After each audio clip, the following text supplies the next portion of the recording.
March 2024 na at mag-update tayo ulit dito sa Leora Homes. So sa mga home buyers namin na nakabili na ng unit dito sa Leora Homes, panoorin nyo po hanggang dulo ng video na to. Makikita nyo po yung bahay ninyo. At yun sa mga nag-request sa amin ng mga picture ng bahay nila, na-send na po namin sa inyo yung update ng bahay niyo. So start na natin yung ating update dito sa Leora Homes.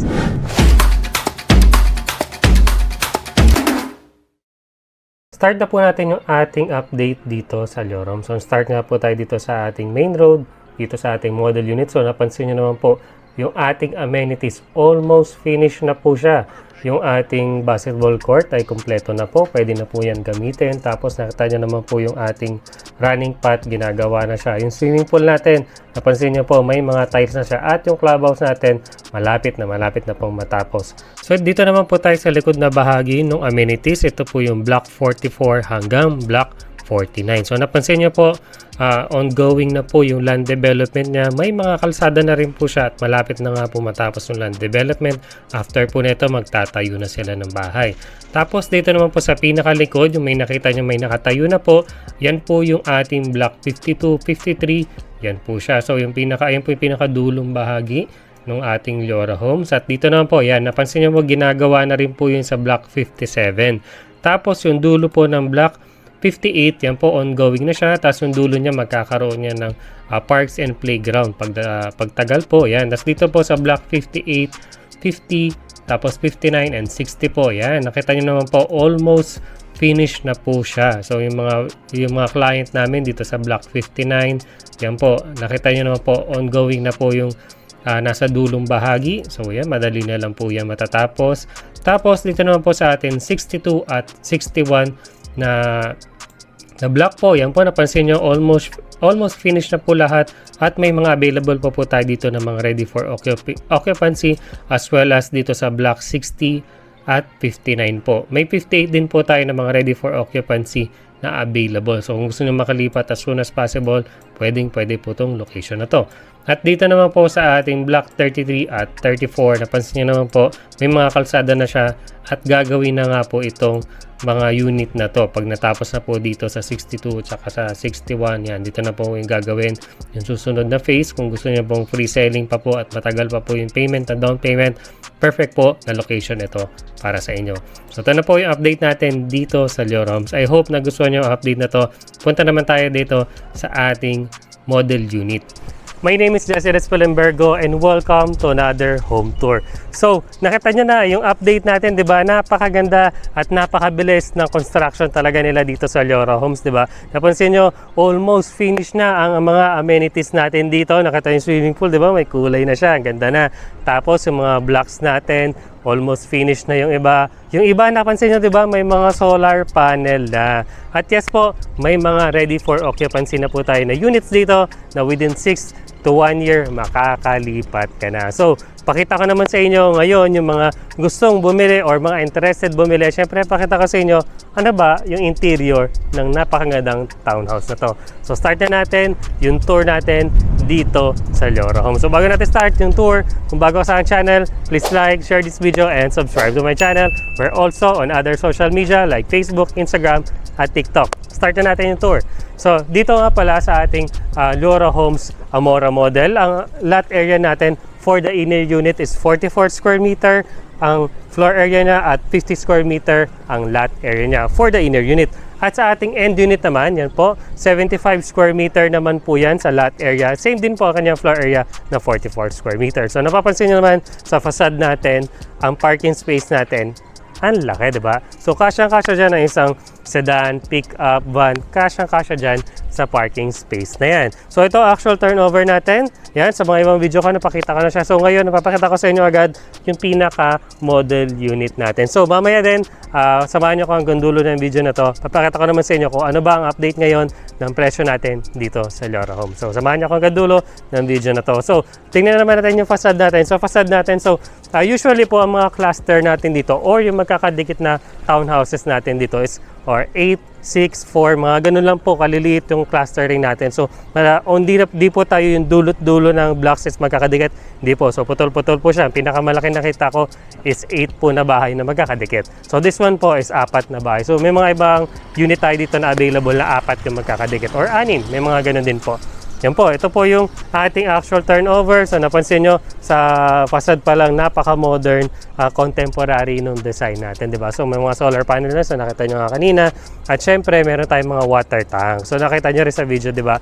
Nung ating update, nakita nyo may mga water tank ng ibang bahay. So ito naman, yung ating dress-up unit. So dress-up unit natin, wala man tayong masyado pinagbago dun sa actual turnover. Ang difference lang, syempre, yung flooring natin dito, is sementado na. So, pwede nyo gayahin to. So, magpapalagay ka na nga lang dito ng iyong perimeter wall sa side na yan at sa kabilang side. So, malapad po yung space natin dito. So, kung mag-park ka ng kotse dito, may onting space ka pa dito. Siyempre, daanan. Or kung may motor ka, pwede pa park yan dito. So, mapapansin nga rin natin dito, ito lang sa isa sa mga nagustuhan ko sa Leora Homes eh. So, napapansin nyo yung mga poste nila for the electricity. Di ba? Ang lalaki. Lalaki niya. Tapos painted na siya. Tapos yung mga kontador nga natin dito, yan. Nagaganda. Ibang klase rin yung kontador natin. Hindi yung typical na kontador dahil net metering nga tayo. So may may function siya na pabaliktad yung under niya. Siyempre para makasave ka ng kuryente. So dito na tayo. Pasok na tayo dito sa loob ng ating dress-up unit. So sa dress-up unit natin, same with the actual turnover, yung ating screen doors kasama na to upon turnover. So hindi ka na mamomblema na paglipat mo ng bahay, papakabit ka pa nito, meron na siya. So sa mga grills natin, yung mga bintana natin dito, may mga grills na rin po siya. So rin po siya, less gastos din po siya, di ba? So papagawa man talaga yung mga perimeter wall, gate, yan na lang. So tuloy na tayo. So ito nga po yung ating dress-up unit. So lamig. Lamig kasi nabukas sa aircon nila. Siyempre, di ba? Pag naka-solar panel ka, guilt-free ang aircon mo. Kasi nga, savings na hindi na iisipin mo na tataas yung kuryente mo at the end of the month. Hindi po, syempre, di ba? Lalo na kung katulad nito yung gagamitin mo na ito ay 2 horsepower na split type na inverter na aircon. So, yan po. Inuna ko agad yung aircon, no, di ba? So, dito naman tayo sa living space natin. So, living space natin, ang ganda ng design nila na ginawa dito. So, naka-tiles na nga tayo kasi sa actual turnover nga natin. Yung actual turnover natin, cement finish lang. So, kung gusto nyo mapanood yung sa ating actual turnover ng mga nandito ko lang po, di ko alam po saan dito, yung link, i-link ko dyan yung pinaka-actual turnover natin, yung full house tour natin for the Leora Home. So, click nyo lang po yun, diretso na yun dun sa ating full house tour. Tapos ito nga po, dito na tayo, balik tayo dito sa ating dress-up unit. So, yung nga po, 60 by 60 na tiles, yung ginamit nila dito. So, pwede nyo gahin to. Tapos nga, nagagisa ng sofa. So, kahit mas malaking sofa nga lagay mo dito, pwede. Tsaka, dito malalagay syempre yung TV mo sa side na to or dito rin sa kabilang side. So, nasa sa inyo na yan kung paano mo design itong dress-up unit. So, ito, ang ganda na ginawa nga nila dito kasi dito nakalagay yung mga outlets natin for the cable tsaka sa internet. So, nandiyan na siya naka-ready. Sasaksak mo na lang. So, lalagay mo na nga yung TV mo. Pwede yan. Syempre, ito nga yung solar panel board natin. So, yung sinabi ko kanina, net metering nga po ito. So, hindi na kailangan ng battery. So, less maintenance na nga siya. So, parang plug and play na siya. On mo na lang siya. Okay na yan. So, siya na bahala mag-save ng kuryente para sa'yo. So, sa taas pala, meron tayong 3 malalaking solar panels. So, dito naman sa dining space natin, may kitchen tayo sa likod. So, ang ginawa nga nila, nilagyan pa nila another kitchen dito. Pwede mo rin gayahin to. Katulad nga nito na parang may mahaba silang dining space. Tapos, ito nga yung mga modular cabinets nila na magaganda. Yan, pwede mong gayahin to. Diba? Ang ganda na tignan. Tapos dito naman sa ating staircase, ang ginawa nila, naglagay din sila ng mga modular cabinet. Katulad itong bookcase na to or stand na to. Ang ganda, diba? Tapos naglagay din sila ng storage space dito rin sa baba. So, malapad to, malalim. So, marami kang may lalagay ng mga bagay-bagay dito sa ating staircase, sa baba ng staircase. So, dito naman sa ating kitchen, papakita ko sa inyo kung anong ginawa nila. So, dito sa kitchen, wala naman silang masyadong in-improve or ginawa. Ganun pa rin naman yung pinaka-kitchen natin. Naka-ceramic, porcelain tiles pa rin siya at naka-stainless steel na sink. So, yan, katulad nito sa kapitbahay mo. So, indoor unit, hanggang dito po yung unit mo. Mula dito hanggang dyan, doon napapansin yung cemented na part na area. Ayan, ginawa nga nila, sinemento na lang. At nilagay nila netong parang baluster na to. At naka-ano siya, yung transparent na bubong. So yan, pwede mong gayahin to kung gusto mo yung ano lang, yung parang open feel lang yung pinakalikod na part or yung pinaka-kitchen mo. Pwede siguro ang ginawa na lang dito parang ano siya, laundry space. So, akit naman tayo para ipakita ko sa inyo yung dalawang room niya dito sa taas. So, tara!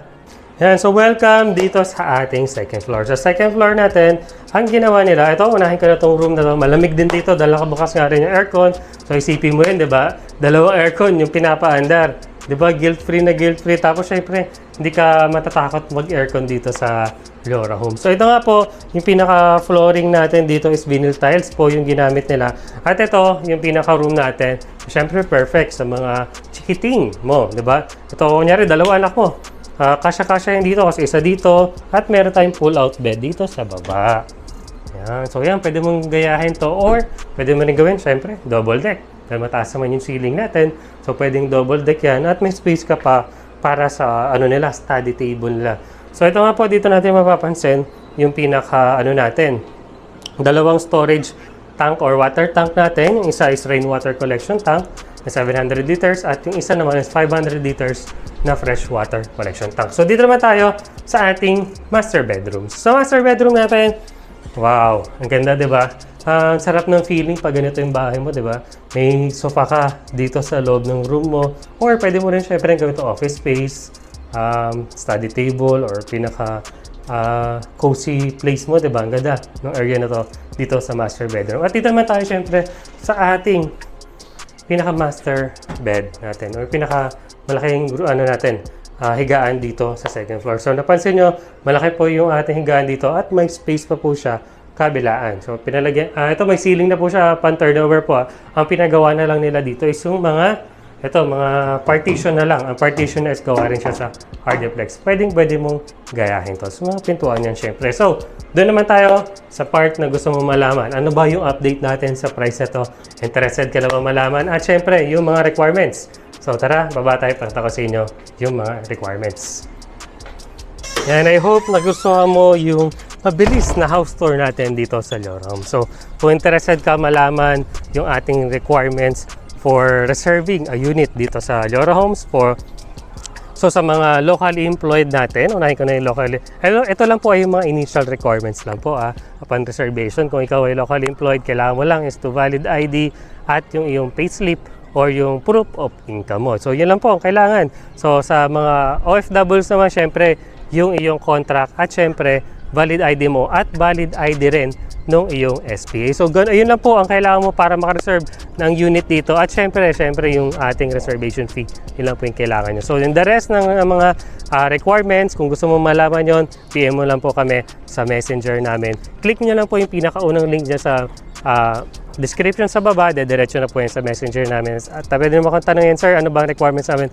Full requirements for the OFWs, send ko po sa inyo yan. So doon naman tayo sa part, syempre, yung price natin. So ito po yung updated price natin, effective po mula no February 12 po. So nag-price increase nga po sila. Sabihin ko ang price na po. So ilalagay ko po dito. Yan, dito ko po ilalagay sa screen na to. Flash ko na lang po dyan yung price natin for the inner unit na 50 square meter na lot area at may 44 square meter na floor area. So ang total contract price na is 2,327,400 pesos. So yun po ang pinaka total contract price natin. So may ano pala sila dito, may promo sila. Kung magbabank financing ka, may libre kang appliances. So yun po ang kagandahan kung magbabank financing ka dito. So yun na lang po ang sasabihin ko ngayon, yung bank financing. Available din po tayo sa True Pag-ibig Financing. Nakadyan na po sa baba, nakalagay na lang po. So sabihin ko na lang po yung ating bank financing. So bank financing, down payment po natin is 231,740 pesos. At ang reservation fee natin for the inner unit is 12,000 pesos. At kung end unit naman, katulad yung nakita nyo kanina, yun po ay 15,000 reservation fee. At ang balance nga natin sa down payment, that is 220,740 pesos. And then payable po siya up to 15 months for the inner unit. That is 14,716 pesos for the 15 months. Kung end unit, pwede po siya sa 18 months to pay. So sa loanable naman natin sa bank financing is 2,094,660 pesos po. At payable po siya ng 30 years. Yes po, bank financing siya at pwede siyang bayaran ng within 30 years. So selected banks lang po ito. So usually yung iba po is 25 years. So may mga bank tayo na pwede ang 30 years to pay. So sa 30 years to pay po sa bank financing, that is 14,646 pesos. So kung may idea kayo ano ba yung monthly amortization sa Pag-ibig, that is 13,357,000 for the 30 years sa Pag-ibig. So sa bank financing is 14,646 pesos. So almost the same lang or malapit lang syempre yung pinaka pricing natin. So ang record income naman for 30 years sa bank financing is 48,820 pesos po. Sa mga nagtatanong, sir, hindi pasok yung sahod ko sa dun sa sa required income nyo. So paano ba kung mayroon kang asawa na nagtatrabaho rin or kamag-anak ng trabaho na pwede maging co-borrower para combine income kayo? Pwede po yan dito. Sa bank financing, ganun po, dapat ka mag-anak. Tapos sa Pag-ibig financing, kahit hindi po ka mag-anak, okay lang. Or magpapakasal pa lang kayo, future pa lang, is pwede po yan. So yan po yung pricing natin. O sa sabihin ko na rin pa pala yung required income kung Pag-ibig financing is 38,163 pesos ang required income kung Pag-ibig financing naman ang kukunin mo. So yun po yung pricing natin dito sa Loroms. I hope nagustuhan mo at kung interested ka nga, pwede mo kaming kontakin dito. At meron kaming free tripping weekly, weekdays. So nasa sa'yo na yan kung kailan kayo available. Pwede tayo mag-schedule ng tripping dito sa Loroms. I hope nagustuhan mo itong video na to. If you like this video, please leave a like, share this video, and subscribe to my channel. We're also on other social media like Facebook, Instagram, at TikTok. Thank you so much for watching and see you on the next one.